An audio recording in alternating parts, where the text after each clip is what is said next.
la verdad es que no. Piensa tú que esto fue una conversación que no tenía más pretensión que dejar un documento, grabarla y dejar un documento. Después vimos que era posible que otros se interesaran. Y la repercusión que ha tenido, los diálogos que ha abierto, reacciones como la de Mario, o haber podido en varios lugares de América Latina ir a presentar el libro. Ahora venimos llegando a una pequeña gira en Ecuador y en Colombia, donde íbamos a presentar otro libro, pero la demanda de que habláramos de diálogo de conversos siempre presente. Así que ha desbordado con mucho lo que nos imaginábamos. Yo coincido plenamente con Mauricio, y hay un elemento adicional. A través de estos diálogos y la publicación de diálogos de Converso número 1, descubrimos a muchos conversos que no se habían atrevido a reconocerlo, a decirlo. Y cuando presentábamos los libros, nos ha pasado, y nos sigue pasando, que se acerca gente, y cuando le estamos firmando el libro, nos dice: yo también soy converso, yo también tuve un cambio semejante. Así que yo creo que lo interesante de este diálogo de converso es que es una conversación de dos personas que tienen experiencia, que tienen lecturas, que tienen sueños y visiones también para Chile y América Latina, y que simplemente lo comunican, lo comparten, y sin pretensión ni filosófica ni académica. Es una conversación de, yo diría, buenos ciudadanos, republicanos, liberales. Esa es la idea. Además que partió mucho de un interés genuino de conocer nuestras historias y confrontarlas. No fue hecho para un público, si bien era posible que otros estuvieran interesados, pero era un interés muy personal. Yo creo que eso le da una vitalidad al libro, que si no, no hubiese estado presente.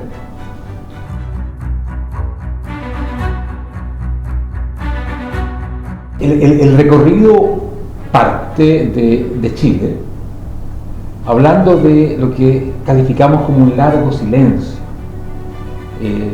No es que no se haya hablado, gritado muchas veces, no es que no hayan habido acuerdos, pero desde los años 60 que Chile adolece de una falta de diálogo profundo.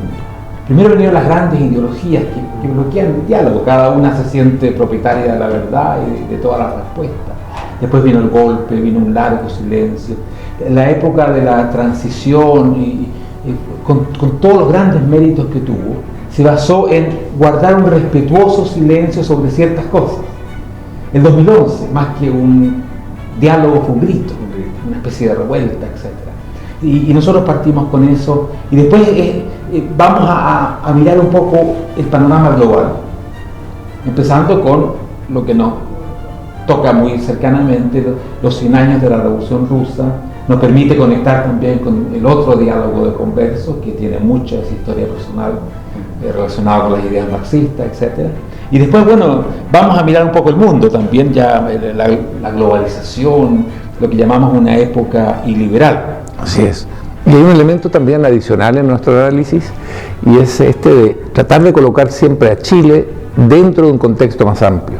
A veces uno, en el caso de Mauricio, en el caso mío, como hemos vivido muchos decenios fuera de Chile, vemos que en nuestro país tendemos a enfocarnos en el área más chica posible para la discusión de la política, olvidando que el país pertenece o está inscrito en una región, en una realidad mundial. Y nosotros, desde esa perspectiva y teniendo conciencia de esto, lo que hacemos es establecer ciertos nexos que explican o que permiten explicar o permiten entender a Chile, no solamente en su especificidad aislada del resto, sino en relación con el resto del mundo. Y eso te permite saber y establecer en qué medida Chile se ha desarrollado y ha cambiado y se ha modificado en buenos términos con respecto a ciertos desarrollos tradicionales de América Latina, pero también nos permite ver en qué lugar están los déficits, lo que nos queda, lo que Mauricio dice siempre, la parte vacía del vaso. Creo que esa mirada que combine lo nacional pero también lo internacional es muy productiva. Yo creo que las comparaciones dan mucho. Y bueno, nuestra vida es comparar y estar siempre mirando, yo digo estereofónicamente, con doble, triple a veces, y por eso es que es bastante natural ese enfoque. también la búsqueda de ver lo que está bajo la superficie. Chile es un país que yo siempre lo veo como una especie de olla en ebullición, burbujas que saltan, y la gente está concentrada en las burbujas. ¿Esto qué pasa? Pero hay, yo diría, menor interés y menor comprensión de lo que está debajo de eso. Y nosotros tratamos también de penetrar un poco en el sustrato de las cosas, salir de la ebullición para ir a lo que es más permanente, que finalmente es lo que determina ese montón de burbujas que estamos viendo todos los días con su pequeña historia.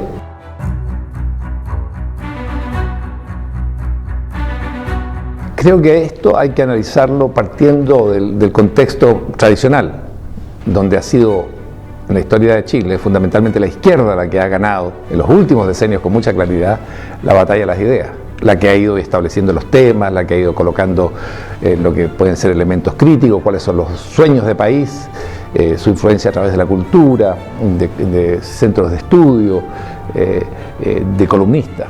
Y eso es un dato de la situación. A partir de ese dato de la situación es que uno tiene que hacer el estudio y ver y reconocer que esto ha venido cambiando, algo que me alegra enormemente. Y uno lo puede ver a través de elementos que son muy concretos. Por ejemplo, hay una presencia nueva, fuerte, yo diría muy vital y muy creativa, de nuevos centros de pensamiento vinculados fundamentalmente con el área liberal, con la visión liberal de la vida, con la interpretación liberal del país, y esto de también pintar o proyectar objetivos y sueños desde una perspectiva liberal. Eso es un dato innegable. Esto es algo que ha cambiado. La Fundación para el Progreso, yo creo que lo proyecta de forma muy, muy clara, esta de generar ideas o recoger ideas, conocer y cultivar a los íconos del pensamiento liberal y hacer circular este caudal de ideas por la sociedad, fundamentalmente entre los jóvenes. Eso es un elemento importante. Otro elemento importante que yo veo es que en el mundo de las columnas de opinión aparece muy claramente en el sector de la centro-derecha, en el sector de los conservadores, en el sector de los liberales, aparecen nuevas voces que están defendiendo sus puntos de vista, enfrentándose con las visiones de una izquierda que a menudo es retrogresista.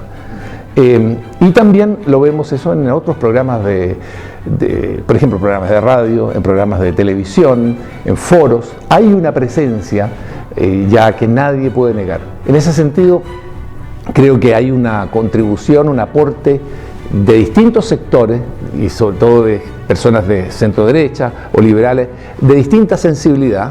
La diversidad es muy sana, es buena, y ellos van, y nosotros también como FPP hemos ido haciendo aportes en este debate de las ideas en Chile. Yo creo que ha quedado claro para todo lo que sea el mundo que no es de izquierda, y que las ideas no caen del cielo, que las ideas que se discuten en una sociedad y que se vuelven de pronto hegemónicas, todo aquello se debe a que hay un trabajo de intelectuales, de periodistas, de ensayistas, de expertos, que van impulsando y haciendo circular las ideas. Tal vez la metáfora de batalla de las ideas es un poco problemática, porque esto no es una batalla, es una larga campaña, muchas escaramuzas, batallas, y que puede tener un desarrollo bastante paradojal. En 2011 terminó en una ofensiva izquierdista, porque un malestar que no tenía un sello político muy claro fue finalmente canalizado. Ahora, eso probablemente esté provocando una reacción mucho más fuerte en el largo plazo de las personas que han sentido amenazada la libertad, las bases del progreso. Por lo tanto, es muy probable que a esta pequeña ola del 2011 venga una contraola que sea mucho más poderosa. Eso ha pasado en muchos países. El famoso 1968 francés, bueno, terminó con la gran victoria de Gaulle, y las fuerzas que querían poner en orden esa república, modernizarla también. Así que vamos a ver cómo se desarrolla. Todavía es incierto, pero puede que el resultado final sea inverso Y en ese sentido el 2011 sería muy bueno porque despierta algo, plantea preguntas muy importantes, además que hay que dar nuevas respuestas, pero puede finalmente que las respuestas que perduren sean muy distintas de las que en el mismo 2011 se dieron.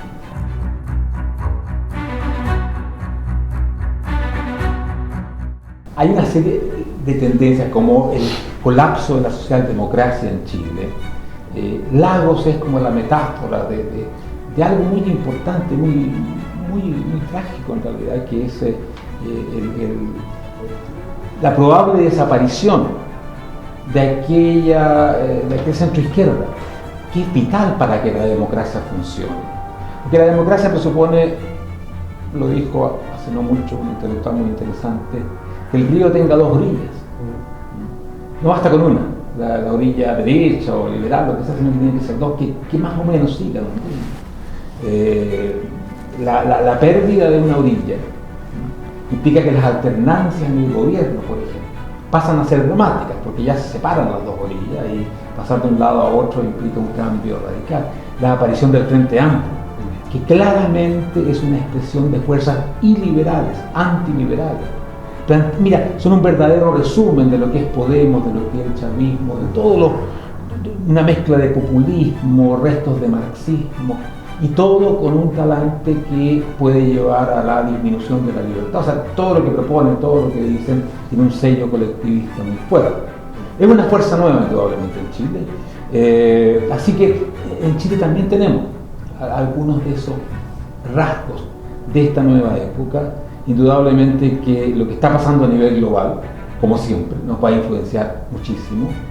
Del surgimiento de China, de Rusia, lo que pasa en Venezuela, Trump en Estados Unidos. O sea, tenemos un mundo nuevo. En poco tiempo ha habido un desplazamiento de los ejes fundamentales, que es lo que nosotros llamamos un cambio de era, de una era bastante liberal, pro-democrática, a una era iliberal, donde la democracia es usada para destruir las buenas cuentas. Ahí también hay un elemento muy importante que tiene que ver con que dejamos atrás, por lo menos en Chile, pero también en otros países, en Europa se advierte esto, una etapa en la cual los consensos eran importantes, el diálogo era importante, los acuerdos eran importantes. De pronto esto comenzó a ser atacado por sectores muy de izquierda, yo lo denomino de izquierda la más jacobina, y desacreditó los acuerdos, los consensos, el diálogo en una sociedad. A mi juicio, los países solamente pueden avanzar en la medida en que tienen conciencia de su diversidad, de que hay intereses distintos y que para poder avanzar en una cierta dirección tiene que haber acuerdos, tiene que haber conversaciones, diálogos, tiene que ser un elemento primordial. Y es un elemento primordial dentro de un orden democrático y de una democracia, digamos, que realmente tiene un contenido liberal y donde el Parlamento juega un papel importante. Eso en Chile se fracturó y junto con esto se produce algo que tiene que ver con la entonces concertación, que facilita esto, de una u otra forma lo facilita al asumir tesis que vienen de una tradición de Carl Schmitt, pero también lo toma Laclau y su señora Mouffe, Chantal Mouffe, que es a criticar profundamente los acuerdos como algo que a la izquierda no la favorece, porque le quita dinamismo, le quita identidad, le quita la capacidad de inspirar a sectores amplios de la sociedad y jóvenes de izquierda. En este marco, lo que ocurre con la nueva concertación es que desconoce su propia obra durante 20 años en Chile, que fue una obra muy positiva en todos los sentidos, crecimiento más democratización del país, lo desconoce, se siente superado y se siente de pronto incluso seducida por esta izquierda jacobina, y al arrojar todo el bagaje, su historia, sus banderas, sus íconos, el propio Lagos, como mencionaba Mauricio, al arrojar todo eso por la borda, quedaron en una posición muy debilitada, con una identidad muy diluida, y lo que le está ocurriendo hoy a la nueva mayoría, que en el fondo es gran parte todavía la concertación, la vieja concertación, es que está pagando los platos rotos por una decisión que tomó de no defender su propia tradición, no defender sus logros y proyectarlos hacia el futuro, haciendo obviamente una visión autocrítica de todo lo que había hecho en el país. Lo que es esencial acá es que el cambio de era implica un cambio en la forma de concebir la política. La política democrático-liberal es una disputa entre adversarios con ideas, programas distintos, pero que se tratan en un término de racionalidad, proponen cosas, contraproponen, etc. La política de la era iliberal, que caracteriza muchísimo de estos grupos, de Donald Trump a un Frente Amplio, es plantear el tema como enemigos, con lo cual tú tienes un combate, al cual tú tienes que derrotar, destruir, barrer. Esa es la política que lamentablemente ha inspirado el viejo marxismo, las tendencias totalitarias, que hoy día está presente en Europa con todos estos movimientos nacional-populistas como Le Pen, en el sur de Europa y entre nosotros también. Cuando la política deja de ser un enfrentamiento de adversario y pasa a ser de enemigo, tenemos un principio de destrucción de la misma democracia. Porque la democracia no puede existir si no hay una visión mutua que nos permita a los dos sentarnos en la misma mesa. Y tú con el enemigo no te sientas en la mesa, o te sientas mientras no puedas destruirlo. O sea, pasamos de una política donde hay distintas ideas propuestas a una política que prácticamente trata del bien contra el mal. Nosotros representamos el bien, el pueblo, tipo Frente Amplio, la derecha es el mal, o estos son el mal. Siempre hay un mal y un bien, y eso ya es una cuestión que en términos de democracia es terriblemente perjudicial.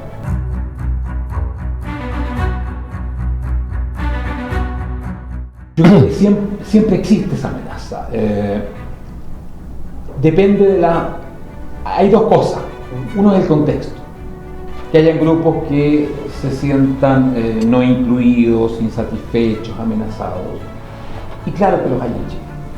Menos que en otras partes de América Latina, que los hay.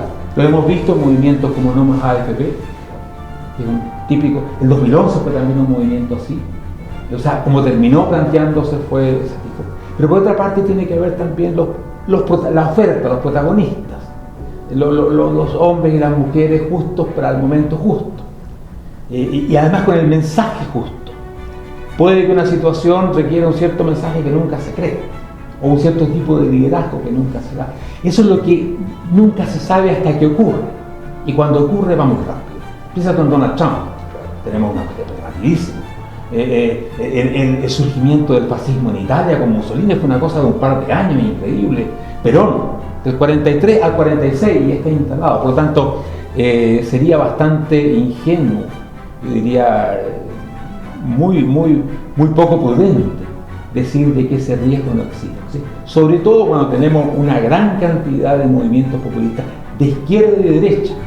La verdad es que yo en el fondo le tengo más miedo al populismo de derecha, porque lo he visto ser tremendamente efectivo en los países desarrollados. Y Chile está entre medio, ¿no? Y creo que por ese lado, si bien todavía no salta la liebre, pero no me extrañaría que saltara ahí con una fuerza terrible.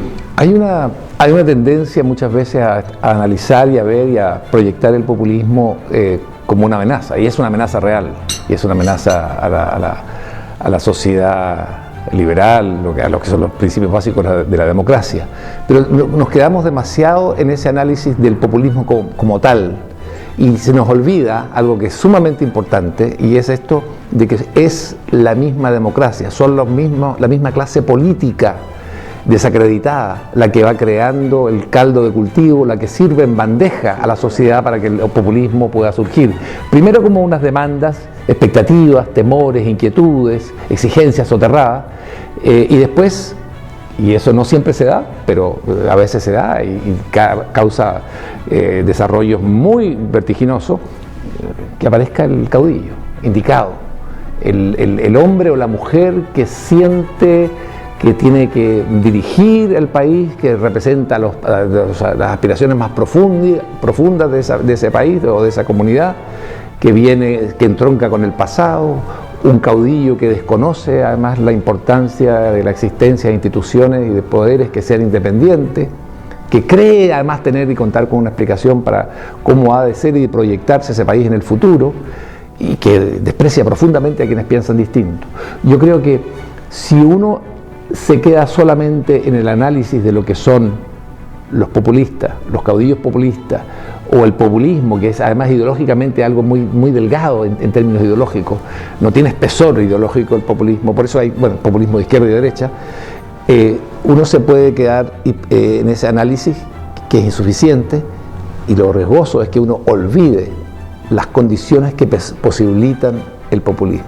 Y allí hay una responsabilidad, y esto en Chile también, esto es para Chile muy claro, hay allí la gran responsabilidad que tienen los políticos hoy, que trabajan hoy en el Parlamento, que dirigen los partidos, para recuperar prestigio, para generar un acercamiento genuino con la población, para lograr que la gente vuelva de una u otra forma a creer en ellos, pero en los partidos, en las instituciones.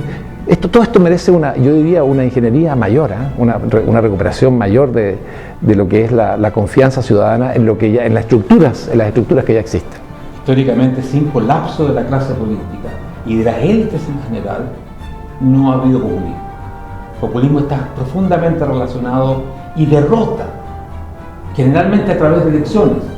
El caso del nazismo, o de Chávez, o de Perón, aquí tenemos un montón de ejemplos.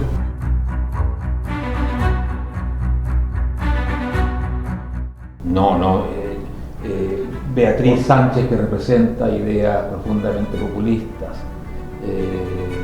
o Sandón, que tiene claras tendencias populistas de derecha, no son las personas que hoy puedan condensar ese movimiento. La verdad es que esto se va a decidir en los 4 años que vienen.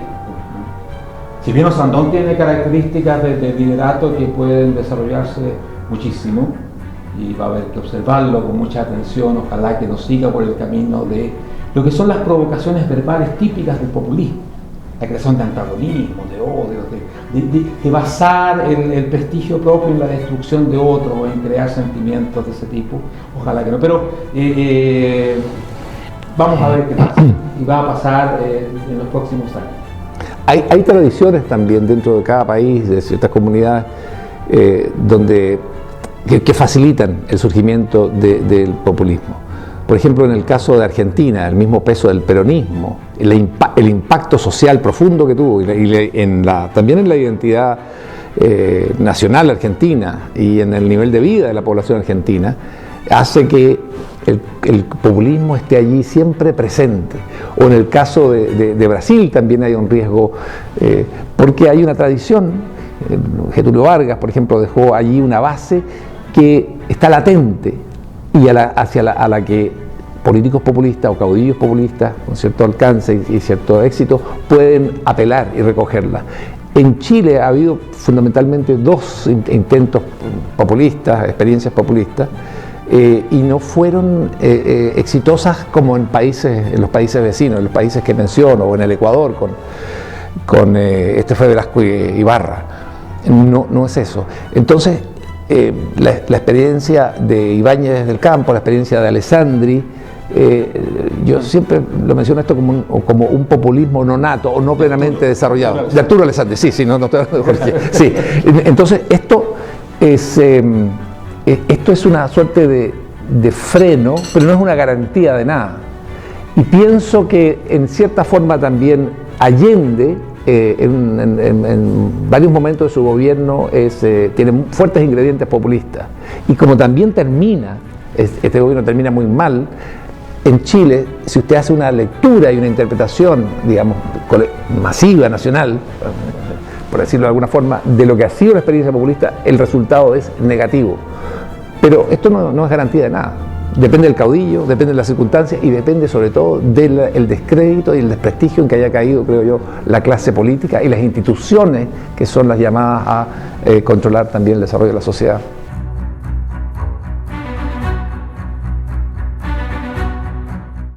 Yo creo que la exigencia es mucho mayor que reeditar la democracia de los acuerdos, que fue muy buena en su momento y le rindió un gran servicio a Chile. Creo que hoy día hay que entablar un diálogo mucho más profundo. Después de todo, la experiencia de la transición se basa en un gran aprendizaje común. que había creó esa capa dirigente que pudo navegar muy bien hacia la democracia. Pero hoy día estamos en una situación donde hay que crear un nuevo acuerdo sobre el cual no existen las bases evidentes que existieron en ese momento. Democracia, economía de mercado se impusieron bastante evidentemente. Creo que esa va a ser la gran tarea de Sebastián Piñera. Por supuesto que gestionar el país, hacerlo bien, y sobre eso creo que tenemos bastantes garantías por el gobierno pasado, pero crear ese rumbo de largo plazo, que no consiste en que mi coalición gane 3 elecciones seguidas, sino que incluso si ganan los del frente, vamos a continuar por un río que tiene esos 2 márgenes que siguen una cierta línea. Esa es la gran victoria política, cuando incluso si gana tu rival, tú puedes irte tranquilo y contento a la casa, porque así es la democracia, y continuamos con matices, pero continuamos un camino. Esa va a ser la tarea de estadista, que yo espero que él asuma, y que debe ser mucho más importante que la tarea de gestionador, que sin duda que la va a asumir. Sí. Creo que en esto la responsabilidad de Sebastián Piñera va a ser poder abrir el cauce hacia una suerte de reencuentro nacional. Cuán transversal va a ser, no, es difícil de definirlo, pero yo creo que hay una convicción que flota en el aire entre los chilenos de distintas generaciones, y creo que la mayoría lo apoya o lo identifica como algo positivo, y es que, por decirlo de una forma así muy precisa, gráfica, nunca Chile le ha ido mejor que cuando ha estado unido. Eso es una conclusión que yo creo que varias generaciones la comparten y saben que así fue, y a partir del año 90 hasta hace muy poco, esto permitió también el desarrollo y el crecimiento de Chile, convertirse en un modelo en América Latina, admirado por doquier, y trajo éxitos tremendos en la lucha contra la pobreza. Había allí un diálogo permanente, nadie se avergonzaba de que dialogaba con el adversario era adversario político, no era enemigo político. Esto, junto con la gestión que indudablemente un gobierno de Sebastián Piñera yo creo que haría muy bien, pero esto es un gran reto, porque se trata de hacer una oferta al país. Cuando uno quiere un nuevo trato dentro del país, cuando quiere un nuevo diálogo, tiene que hacer la oferta, y obviamente esto es como en el tango, para bailar hacen falta 2. Y yo pienso que hay sectores dentro de la izquierda y dentro del centro que todavía valoran altamente lo que son los acuerdos, que por su propia visión de lo que es una república y de lo que es la democracia, consideran que hay que volver a buscar acuerdos, y yo confío en que esto se vaya a producir.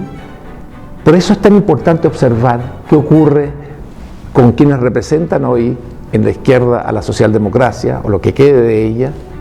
Ojalá que las elecciones, yo pienso que es importante que les vaya medianamente bien, por lo menos, y también es importante que el ala más responsable y sensata de la democracia cristiana, no me refiero al ala de la democracia cristiana que quiere competir con la izquierda, donde igual la izquierda siempre la va a superar, no, ese otro ala de sensatez de la democracia cristiana también encuentre un apoyo dentro de la ciudadanía, como para generar las bases para esta conversación, este acuerdo, este avance conjunto del país, porque las condiciones además del país las hacen urgentes, pero también las condiciones internacionales y todo lo que tiene que ver en términos de globalización, de innovación, de generar nuevas formas de producción en Chile.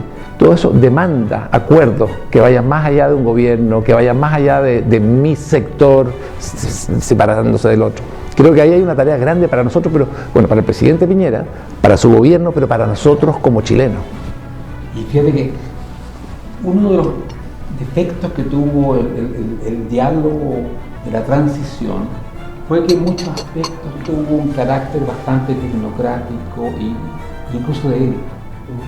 Creo que se trabajó poco la difusión del contenido de esos acuerdos. Tú lo ves en los grupos económicos, un Fox, y al otro lado estaban los Chicago Boys, y se creó lo que se llama un partido transversal, que tiene unas características, especialmente dentro de la concertación, muy tecnocráticas.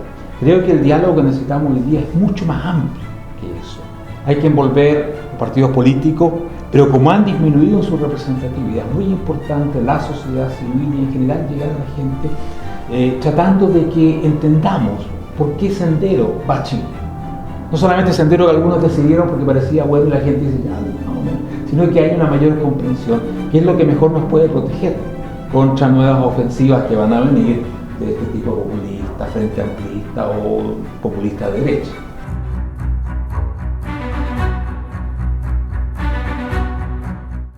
Yo diría que las burbujas se ven bien, el fondo no. El fondo sigue siendo complicado, sigue habiendo demasiada desigualdad, demasiada gente que no se siente participando como querría en el progreso. También nuevas clases medias que plantean otra problemática política, como nos pasó en Chile, pero también pasa en Brasil, etc. O sea, el terreno no es sólido, no hay una base. Por lo tanto, sí, hoy día estamos viviendo, y fantástico, un retroceso, un deterioro tremendo de la onda chavista, digamos, de lo cual hay que alegrarse mucho. Hay que verlo eso así como una oportunidad, un tiempo para hacer cosas importantes. Si el otro lado, o quien sea que venga después, dice, qué suerte que ya se fueron, y no pasa nada, es que en pocos años tenemos de vuelta este o este otro populismo y la inestabilidad continúa, o sea, la inestabilidad histórica de América Latina, porque esto es una cuestión de toda una historia, desde que nos independizamos hemos estado en esto. No se debe a unos cuantos líderes políticos, sino que a este suelo lleno de verdaderos conflictos, desigualdades, envidias, todo eso. Y eso es lo que hay que enfrentar, y yo creo que al respecto todavía estamos un poco lejos de verlo con claridad. Cuando nosotros hablamos del continente y queremos más o menos proyectar su situación, uno no puede eludir un tema que es el estado en que se encuentra la izquierda latinoamericana, su identidad, su crisis de identidad y su crisis de proyecto. Y cuando uno habla de izquierda, no puede dejar de mencionar estos últimos 100 años. Y veamos muy brevemente qué ha ocurrido con todos los proyectos importantes, emblemáticos además de la izquierda. Pensemos hace 100 años, 1917, la Revolución Rusa. Uno puede preguntarse qué quedó de la Revolución Rusa, de la Revolución bolchevique, qué quedó de la Unión Soviética. Hay otro socialismo después, junto a la Unión Soviética, creado por la Unión Soviética, que es el socialismo de las democracias populares en toda Europa Oriental, después de 1945. Bueno, ¿eso qué quedó? ¿Qué pasó con ese socialismo que de una u otra forma inspiraban y eran banderas de lucha para un sector importante de la izquierda, fundamentalmente el comunista o filo comunista? Bueno, eso se derrumbó, se vino abajo, se acabó, no quedan ni huellas. Alemania Oriental decide incluso desaparecer como Estado, su propia población, no solamente echa bajo el muro, sino que votan un día para que desaparezca el Estado socialista de la RDA y se incorpore a la Alemania Occidental y forme la Alemania. Y uno pudiera seguir con este análisis. ¿Qué quedó de la revolución castrista en América Latina? Bueno, ahí tenemos que estar tratando de sobrevivir con algún tipo de ayuda, de apoyo del gobierno de Trump, otro apoyo de lo que queda de Venezuela. Y en ese sentido, otra pregunta, ¿qué quedó, porque no puede saltar, del socialismo siglo XXI en América Latina? Son ruinas tras ruinas. ¿Qué quedó de la China maoísta? China hoy es un país gobernado por un partido único, una dictadura de partido único, pero con una economía de mercado. ¿Y qué pasa con Vietnam? Otro gran símbolo. Bueno, la misma situación. Y por otra parte, la socialdemocracia se encuentra en una gran crisis de identidad y de redefinición. No es ya la socialdemocracia que conocíamos en los años 60 y 70, entre otras cosas se vio afectada por la desaparición del mundo comunista, porque ya jugaba un papel ahí entre medio. Como vemos, todos estos grandes planteamientos, por los cuales la izquierda sacó millones de personas a combatir a la calle, hicieron programas de gobierno, todo eso ha fracasado. Y eso arroja una situación delicada, porque tenemos una izquierda hoy en América Latina que sabe lo que no quiere, o sea, es muy reactiva, en ese sentido es muy reaccionaria, sabe lo que no quiere, del orden de la economía abierta y de la democracia liberal, del sistema democrático, parlamentario. Pero no sabemos realmente qué quiere, qué proyecto tiene que sea financiable, viable, responsable, sensato. Entonces, eso genera una situación de incertidumbre dentro de toda sociedad, porque cuando usted tiene por un lado un sector que tiene un planteamiento para el país que está basado en alguna racionalidad, que se puede incluso demostrar, y que muchas veces se queda en lo meramente económico y estadístico, pero tiene una racionalidad. Pero por otra parte usted tiene todas estas demandas que en realidad son nos en contra de esto, no en contra de aquello, pero que al mismo tiempo inspira a gente para sumarse a esa fuerza. Usted entra en una situación difícil para el diálogo, difícil para negociar, para llegar a acuerdos, para impulsar al país en un sentido. Y para cerrar, yo creo que es muy importante que también los sectores liberales, fundamentalmente, la centro-derecha también, ¿verdad?, el centro, se pregunten cuánto de aquellas demandas que tiene hoy la izquierda, dentro de toda esta crisis de identidad, son cosas que hay que tomárselas en serio porque reflejan o reconocen o descubren elementos y problemas y déficits e insuficiencias que uno, desde el sector liberal o desde la centro-derecha o desde el centro o desde la derecha, tiene que resolver también como sociedad, como país. Ese es un tema interesante. En ese sentido, nosotros reflexionamos bastante sobre América Latina contra la América Estados Unidos, fundamentalmente, porque mirado así en grande, nuestra región, América Latina, es un gran fracaso histórico. Esa es la base de todos los problemas. Finalmente, frente al desarrollo que experimentó la América del Norte, nosotros vivimos un subdesarrollo y seguimos viviéndolo en gran medida. Ese es el problema clave. Si nuestras élites económicas, políticas, tienen frente a sí la izquierda como problema, y no el subdesarrollo, la pobreza, la exclusión, están condenadas a ser derrotadas. Tienen que mirar los verdaderos problemas, que no es que los comunistas vengan o la izquierda venga. Ese es un problema que viene en consecuencia de ello. Lo que tienen que enfrentar definitivamente es la causa de este largo fracaso histórico. Si hemos hecho un papelón en la historia, nuestra historia no es presentable. Y mientras no haya una autocrítica de ese tipo, no van a cambiar las cosas. Chile lo ha hecho un poco mejor, sin duda, en cuanto a la democracia, las instituciones, y este último tiempo en cuanto al desarrollo.